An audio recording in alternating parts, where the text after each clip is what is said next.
বিএনপির ভাইদেরকে একটা কথা বলি, আপনারা হয়তো অনেকে জানেনও না। পৃথিবীতে দ্বিতীয় ইতিহাস আছে কিনা মান্না ভাই জানলে বলবেন, আমি ভাইয়ের কাছ থেকে শুনতে চাইবো। জিয়াউর রহমান তো একজন সামরিক শাসক ছিলেন। একজন সামরিক শাসক সামরিক ফরমান জারি করে দেশে গণতন্ত্র ফিরেছে, পৃথিবীতে এই নজির নাই যেটা জিয়াউর রহমান করছেন। আপনারা কি জানেন এই যে জিয়াউর রহমান গণতন্ত্র ফিরাইলেন, যার মাধ্যমে আওয়ামী লীগও রাজনীতি করার সুযোগ পাইল বাকশালের পর, সেটা কিসের মধ্য দিয়ে? তখন তো সংসদ নাই, সংবিধান তো সংশোধনও করা যাইতেছিল না। কিসের মধ্য দিয়ে? জিয়াউর রহমানের সামরিক ফরমানের মধ্য দিয়ে। পৃথিবীর একমাত্র একজন সামরিক শাসক যিনি ফিল করলেন না সামরিক পন্থা দিয়ে করা যাবে না, গণতন্ত্রে ফিরতে হবে। এবং দেখেন হাসিনারে এবং আওয়ামী লীগের চরিত্রটাই হলো এইরকম, এর যে একটু ভালোবাসে তারই সে হত্যা করে। শহীদ প্রেসিডেন্ট জিয়াউর রহমান শেখ হাসিনাকে দেশে আসার অনুমতি দিছিলেন, সুযোগ দিছিলেন এবং বলছে থাক সবাই রাজনীতি করুক। আসার 1 মাসের মধ্যে জিয়াউর রহমান শহীদ হয়ে গেছে, 13 দিনের মধ্যে। এবার দেখেন এই যে আমরা এখন যারা সবাই করতেছি, সুতরাং এটা একটা বিষ। এই বিষের সাথে আমরা কিভাবে লড়াই করব? জাতীয় ঐক্যমত্য তৈরি করতে হবে। সুতরাং পলিটিক্যাল পার্টি এবং সবার প্রতি একটা কথা, প্লিজ আপনারা বিএনপিকে শতভাগ কর্নার করে দিন না। বিএনপি এই আধিপত্যবাদ বিরোধী লড়াইয়ের জন্য আমাদের একটা বড় শক্তি। এই শক্তিকে এত বেশি কর্নার করা যাবে না যাতে তারা গিয়ে আওয়ামী লীগের হাত ধরে ফেলে। তারা যদি আওয়ামী লীগের হাত ধরে ফেলে তাহলে লড়াইটা তো আমাদের জন্য আরো কঠিন হয়ে যাবে। বরং বিএনপির প্রতি আমাদের চ্যালেঞ্জ হলো, যেই বিএনপি বাকশালী সংবিধানের প্রতি প্রেম দেখাবে তার শহীদ জিয়ার ছবিটার সামনে এনে বলতে হবে যে এই বাকশালী সংবিধান তো জিয়াউর রহমানই ছুঁড়ে মারছিল। বেগম জিয়া বলেছেন এই সংবিধানকে ছুঁড়ে ফেলা হবে। ওমা এখন বেগম জিয়ার চেয়েও নতুন বিএনপি আসছে, বেশি প্রেমের বিএনপি। যেই শহীদ প্রেসিডেন্ট জিয়াউর রহমান ইসলামোফোবিক জায়গা থেকে বাংলাদেশের মুসলমান, বাঙালি মুসলমান সব আইডিয়াকে ধারণ করে বাংলাদেশের জাতীয়তাবাদ তৈরি করলেন। এখন একটা নতুন বিএনপি গজাচ্ছে, কেউ চেষ্টা করতেছে পুরো বিএনপিটাকে একটা ইসলামোফোবিক বিএনপি করা। এ কি ভাই? ইসলামোফোবিক বিএনপি সে কোথায় যাবে? সে কি দিল্লি যাইতে চায়? আমাকে আমাদের বিএনপির এক আপা টকশোতে বলল, আমসি তিনি লজ্জায় মরে যান, একটা মেয়ে কিভাবে এরকম একজনের বাসার সামনে বকাঝকা করতে পারে। তার মেয়ের সামনে তিনি এখনো যদি ধমক দেন মেয়ে কান্না করে ফেলবে, আর তার মেয়ের বয়সী মেয়েরা রাস্তায় এসে তারপর এরকম গালিগালাজ করতেছে একজন বয়োবৃদ্ধ মানুষকে। মানে মনে চায় কি, মাঝে মধ্যে মনে চায় আপনি কিছু বলবেন না, চক্ষু বন্ধ করে থাকবেন। মানে আমি উঠে বলবো করে যে আপনার এই মেয়ে ঠিকই তো আছে, ও তো জুলাইতে রাস্তায় নামে নাই। যেই মেয়ে গালিগালাজ করে ও তো জুলাইতে নামে ওর ঘর সংসার হারানোর পালা হয়েছে। একটা মেয়ের স্টেটমেন্ট দেখছেন, একটা মেয়ে বলতেছে যে আমি তো ইন্টার ফেল, টাইনে টুইনে পাস করছি, আমি কোটা মোটা দিয়ে কি করব। কি ভীষণ সত্য উচ্চারণ, বলতেছে এই কোটা দিয়ে আমি কি করব, আমি তো টাইনে টুইনে ইন্টার পাস করছি, আমি ফেল করছি, আমার কয়দিন পর বিয়ে হয়ে যাবে। কিন্তু আমার ভাইয়ের রক্ত দেখে আমি থামতে পারি না, আমি রাজপথে নামে আসছি। তা আপনারা রাজনীতিবিদরা যারা এই কথা বলেন না, আপনাদের বাচ্চারা ও লেভেল এ লেভেল পড়ে, এরপরে বিদেশ চলে যায়। যে কয়দিন ক্ষমতায় থাকেন দেশে এসে ঘুরে ফিরে আবারও বিদেশ চলে যায়। তা আপনার বাচ্চা তো বাংলাদেশে থাকেও না, বাংলাদেশে পড়ার, এবং দেখেন ছাত্র রাজনীতির পক্ষে তারা মরে যায়।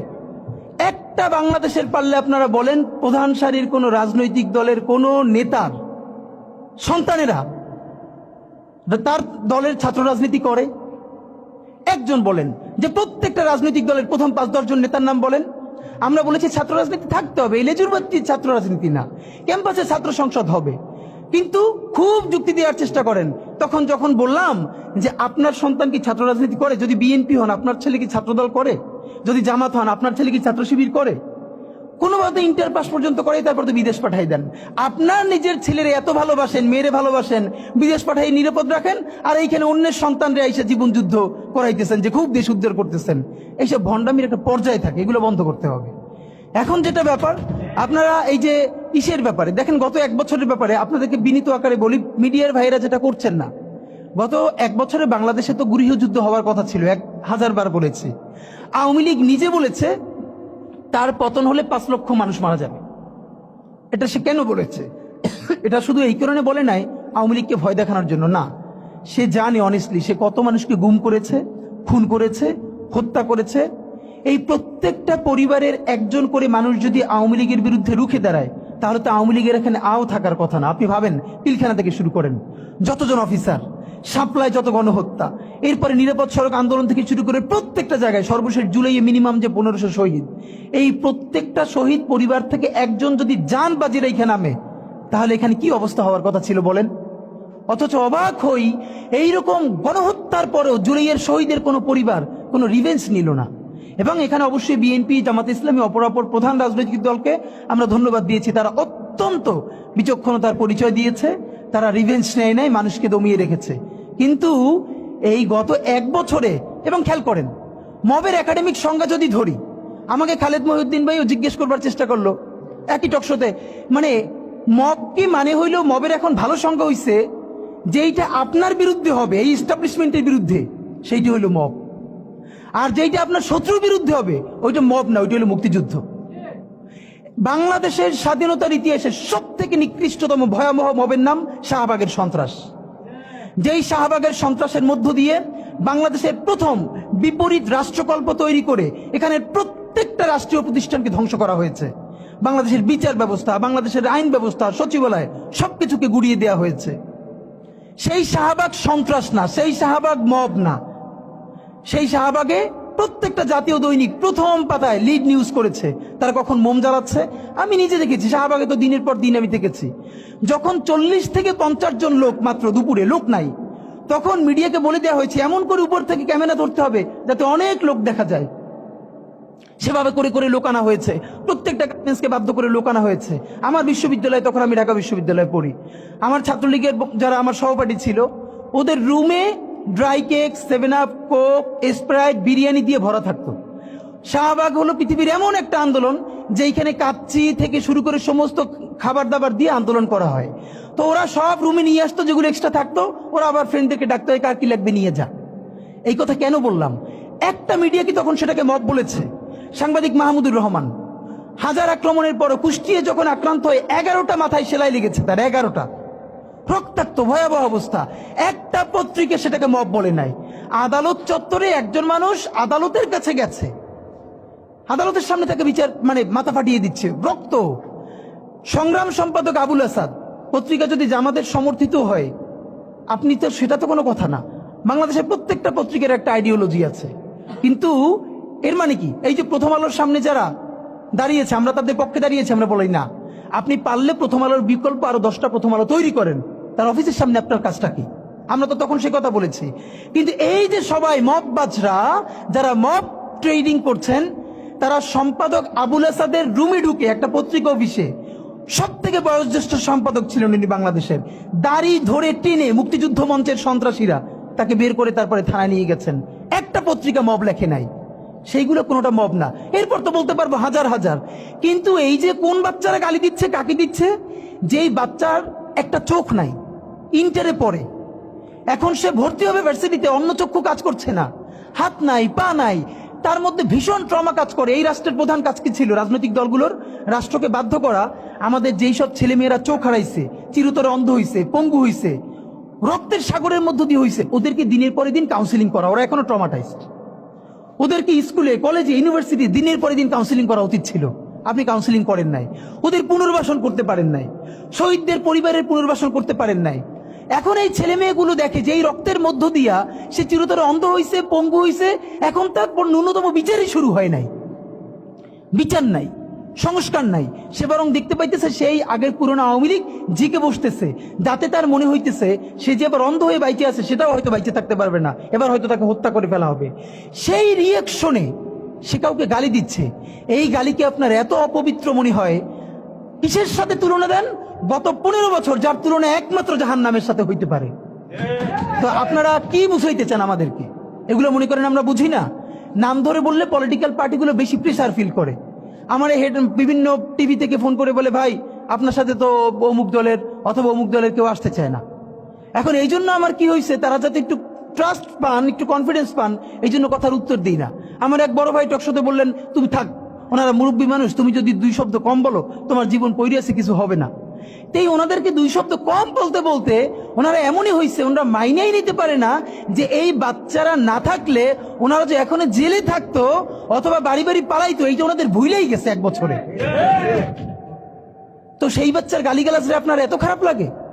আমি বলেছি সমস্ত গালিগালাজ বন্ধ হয়ে যাবে। আমি এখন আপনারা চাইলে, আমার কাছে একাডেমিক থিসিস আছে কেন গালি দেওয়া যাবে। শুধু গালি দেওয়াই যাবে না, এই গালি কেন বৈধ এমনি তো বলা যাবে না, যে একাডেমিক থিসিস আছে। আমি আন্দাজে কথা বলি না, আমি একটা বিশ্ববিদ্যালয়ে পড়াইও, তো এইটা আমি বলতে চাই না। তখন আবার বলবেন যে গালিকে প্রমোট করে। কিন্তু হ্যাঁ, আপনার চোখের সামনে শহীদ রিয়াগো এর বুলেটটা ভিতর থেকে ঢুকে এরপরে পিছনের ওয়ালে গিয়ে লিখেছে, সে ওয়াল 2 ইঞ্চি ছিদ্র হয়ে গেছে। এই রাষ্ট্রের এমন কোন লিথাল ওয়েপন আর্মির কাছে, পুলিশের কাছে, বিজেপির কাছে ছিল না যেইটা সাধারণ নাগরিকের উপরে এই হাসিনা ব্যবহার করে নাই। আপনার বুকের মানিক আপনার সামনে বসে কলিজা ছিঁড়ে ওয়াল ছিদ্র হয়ে যাচ্ছে, তখন আপনি রবীন্দ্রসঙ্গীত গাইবেন? আপনি কি করবেন তখন? এখন মুশকিল হলো, এই গালি নিয়ে যারা কথা বলে তার কোনো সন্তান শহীদ হয় নাই, তার বাবা মাও শহীদ হয় নাই, কেউ অন্ধ হয় নাই, পঙ্গু হয় নাই, তাই গালি এত বিষ লাগে, আর আওয়ামী লীগ তার মধুর মতো লাগে। তো এখন আমি সর্বশেষ যে কথাটা বলতে চাই, আপনারা একটা মিডিয়ার ভাইয়েরা কাইন্ডলি চেষ্টা করে দেখেন, এই যে গৃহযুদ্ধটা হওয়ার কথা ছিল হইল না, তো অশান্তি তো কিছু থাকবেই, আমরা তো রাষ্ট্র গঠন করব, এরপরও তো তুলনামূলক অনেক কম হচ্ছে। কেউ একটা মিডিয়া কেন বলতেছে না 1971-এর মহান মুক্তিযুদ্ধের পর 72 থেকে 75 বাংলাদেশে যেই পরিমাণ মব সন্ত্রাস হয়েছে, যেই পরিমাণ কেওয়াস হয়েছে, ইতিহাসে তা আর হয় নাই। তার সাথে জড়িত ছিল কারা? এই যে মুজিব বাহিনীর গুন্ডারা। আমার বাবা আমার মা বলেছে মুক্তিযুদ্ধের পরে যে অস্ত্রগুলো জমা দেয়া হয় নাই, সেই জমা না দেয়া অস্ত্র থেকে প্রত্যেকটা বাড়িতে বাড়িতে ছিনতাই, রাহাজানি। আমার মায়ের আজকে এই কথাটা বলে, আমার মা বলতেছেন আমার নানা একজন সম্ভ্রান্ত আলেম, তিনি যেখানে থাকতেন মুক্তি বাহিনী এবং পাকিস্তান বাহিনী কেউই তাকে কখনো আক্রমণ করেন নাই তার সম্মানে। আমার মা খালারা বাসায় ছিলেন, তাকে পুরো এলাকাবাসী টিকে রেখেছে। বাট মুক্তিযুদ্ধের পরে আমার মা বলেছে, তখন তার বয়স 16, আমার মা আমার খালা এবং এলাকার অনেক মেয়েদেরকে, যাদের চেহারা একটু ভালো ছিল, তাদের গায়ে কালি মেখে তারপরে অনেক সময় মাটির নিচে বাংকার বানিয়ে বা বিভিন্ন জায়গায় রাখা হতো তাদের সম্ভ্রম রক্ষা করবার জন্য। এই মুজিব বাহিনীর গুন্ডারা সেগুলো করেছে না?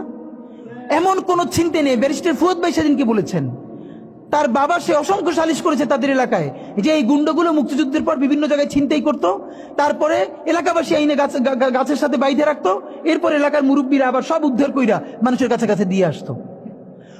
হওয়ারই কথা ছিল একটা নতুন রাষ্ট্র, আইন শৃঙ্খলা বাহিনী প্রতিষ্ঠিত হয় নাই, প্রচন্ড কেওয়াজ হবে, তারপরে নতুন রাষ্ট্র গঠন করতে হবে, আইন শৃঙ্খলা বাহিনী ঠিক করতে হবে, স্বাভাবিক তো। তাহলে মুক্তিযুদ্ধের পরের কেওয়াজ যদি আপনার কাছে মব না হয়, তাহলে এরকম তুমুল গণহত্যার পরে যখন গৃহযুদ্ধ হয়ে যাওয়ার কথা সেইটা হয় নাই, বরং এখনো এখানে এস আলম হাজার হাজার কোটি টাকা নতুন করে হাসিনার সাথে মিটিং করেছে, ইলেকশনের আগে বড় বড় ফিগারকে এখানে অ্যাসাসিনেশন করা হবে, গুপ্ত হত্যা করা হবে। পুরো এখানে ভারতীয় আধিপত্যবাদ এখানে সব থেকে বেশি অ্যাক্টিভ আছে। এখানে আওয়ামী লীগের হাজার হাজার কোটি টাকা, তার সচিবরা, তার পুলিশরা, তার পান্ডারা সব রয়ে গেছে।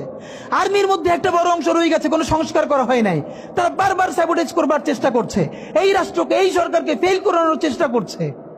তো আপনি মুক্তিযুদ্ধের পরে যে 3-4 বছর এইরকম রাহাজানি হয়েছে, সেটাকে যদি অটকুন দিতে পারেন যে নতুন রাষ্ট্র গঠনের আগে এই ঝামেলাটা হয়, তাহলে এই যে নতুন বাংলাদেশের স্বপ্নের মধ্যে এইগুলোকে আপনি বড় করে মপ করে ফ্রেমিং করেন, আপনি এই জবান যে আপনার না, এই জবান যে দিল্লির জবান, ভারতীয় আধিপত্যবাদের জবান, সেইটা বুঝতে আমাদের পিএইচডি করা লাগে না। সুতরাং জুলাই সনদের সাথে নির্বাচনের ক্ষেত্রে শুধু আমাদের 2 মিনিট কথা। নির্বাচন হতে হবে। আমি একটু ভদ্রতার সাথে এবং শ্রদ্ধার সাথে বিনয় আমি জানাচ্ছি যে ভাইরা যেটা বলেছেন সকল দল মিলে আগামী 20 বছর নির্বাচন না হোক, না, এটা আমরা চাই না। আমরা নির্বাচন চাই। মানুষ গত 16 বছরে ভোট দিতে পারে নাই। মানুষ আনন্দ নিয়া শীতের সকালে বাচ্চা কাচ্চাকে কুয়াশার মধ্যে লাইন দিয়ে দাঁড়াই থাকবে, ভোট দিবে। আমরা সেই বাংলাদেশ দেখতে চাই। আমরা নির্বাচন চাই, নির্বাচন হতেই হবে। এই নির্বাচনকে বানচাল করবার জন্য দিল্লি থেকে শুরু করে আওয়ামী লীগ হাজার হাজার কোটি টাকা নতুন করে এখানে বিনিয়োগ করছে। নির্বাচন লাগবে। তবে আমাদের প্রশ্ন হলো সেই নির্বাচনের ম্যান্ডেট হবে কি? এখানেই আমাদের কথা। কোন ধরনের আপোষ ছাড়াই নতুন নির্বাচন হইতে হবে জুলাই সনদের ভিত্তিতে, এইটাই আমাদের কথা। জুলাই সনদের ভিত্তিতে নির্বাচন হতে হবে এবং জুলাই সনদের বৈধতা নির্বাচনের আগেই দিয়ে সেইটার ভিত্তিতে নতুন নির্বাচন হবে, যেই নির্বাচনের ম্যান্ডেট থাকবে নতুন সংসদে নতুন বাংলাদেশের জন্য আমাদের রাজনৈতিক দলগুলো মিলে নতুন সংসদের নতুন সংবিধান উপহার দিবে। যেই সংবিধান 72-এর বাকশালী সংবিধান, ফ্যাসিবাদী সংবিধান, যেই সংবিধানের কোনো ম্যান্ডেট ছিল না বাংলাদেশ রাষ্ট্রের সংবিধান করবার, কারণ তারা পাকিস্তান রাষ্ট্রের মধ্যে শপথ নিয়ে পাকিস্তান রাষ্ট্রের জন্য সংবিধান প্রণয়নের কথা বলেছিলেন, কিন্তু বাংলাদেশ রাষ্ট্রের কোনো ম্যান্ডেট তাদের কাছে ছিল না। তারপরে তারা সংবিধান রচনা করেছেন, এরপরেও তারা একটা সেই সংবিধানকে লেজিটিমেট করবার জন্য একটা গণভোট দেন নাই। এরপরে যারা 73-এর একটা ভোট চুরির নির্বাচন দিয়েছে, সেই 73-এর নির্বাচনের ভোটের ইশতেহারের মধ্যেও তারা এই সংবিধানকে তারা লেজিটিমেসি দেন নাই, ইশতেহারে রাখেন নাই। সেই সংবিধানকে যুগের পরে যুগ আমরা বয়ে বেড়াবো, সেই দায়বদ্ধতা তো আমাদের নাই। এবং সেই সংবিধান কেমন ফ্যাসিস্ট সংবিধান করা হয়েছে, যেইটার সাংবিধানিক ভিত্তি দিয়েই আপনি একটা কথা বলতে পারবেন, এই যে সবাই বলে আইনের কথা, বলেন তো পারলে একটা কথা, হাসিনা কোনটা বেআইনি কাজ করছে? না, হাসিনা একটাও বেআইনি কাজ করে নাই। সে সমস্ত হত্যা, গুম, খুন এই সংবিধানের আইনের ভিত্তিতেই করছে। সে এই সংবিধানকে ডাস্টবিন বানিয়ে তত্ত্বাবধায়ক সরকার বাতিল করেছে, যা ইচ্ছা করে তাই করেছে। এবার তো সে তো বেআইনি কিছু করে নাই, কথা তো সত্য। আমার বিএনপির ভাইদের প্রতি শুধু একটা আফসোস লাগে, কারো কারো দেখি 72-এর সংবিধানের প্রতি তাদের কি গভীর প্রেম, যেই সংবিধানের মধ্য দিয়ে বাকশাল এসেছে, যেই সংবিধান গণতন্ত্র হত্যা করেছে। আজকে বিএনপির